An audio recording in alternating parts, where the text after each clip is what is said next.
یہ رمضان شریف کی فضیلت ہے کہ آپ صلی اللہ علیہ وسلم نے فرمایا کہ اگر کوئی بندہ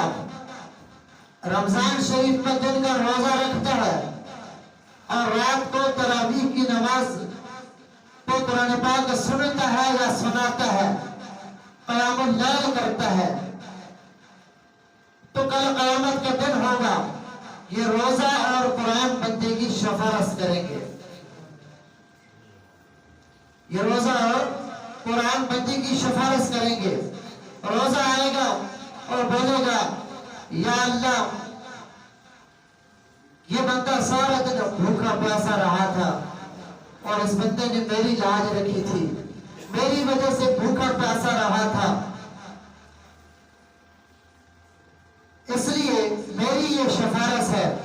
کہ یا اللہ اس کی بخشش کر دیجیے۔ اسی طرح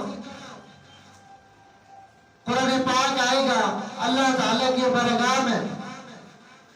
اور کہے گا کہ یا اللہ اس نے میرے احترام میں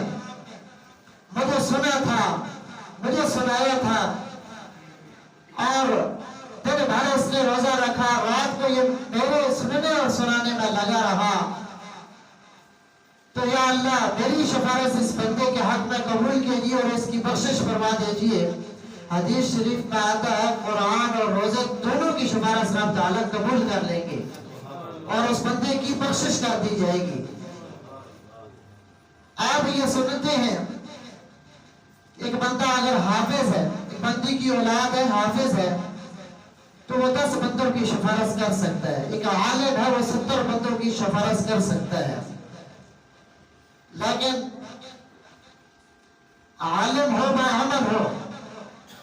حافظ ہو باعمل ہو، ان کی شفاعت کنفرم نہیں ہے، پکی نہیں ہے کہ ہر حال میں ان کی شفاعت ہوگی اور آپ بخشے جائیں گے۔ کیا پتا اللہ معاف کرے ہمارا کیا بنے گا۔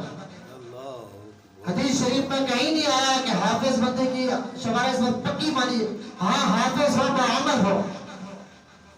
تب، لیکن روزے اور تراویح یعنی قرآن سننا سنانا ان کی شفاعت کے بارے میں رب تعالیٰ کے پیارے حبیب نے گارنٹی دی ہے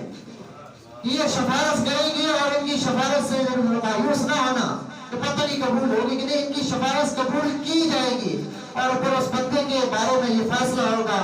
کہ اس کی بخشش کر دی جائے گی اور اس کو جنت میں بھیج دیا جائے گا۔ تو ایک مہینہ کتنا مشکل ہے،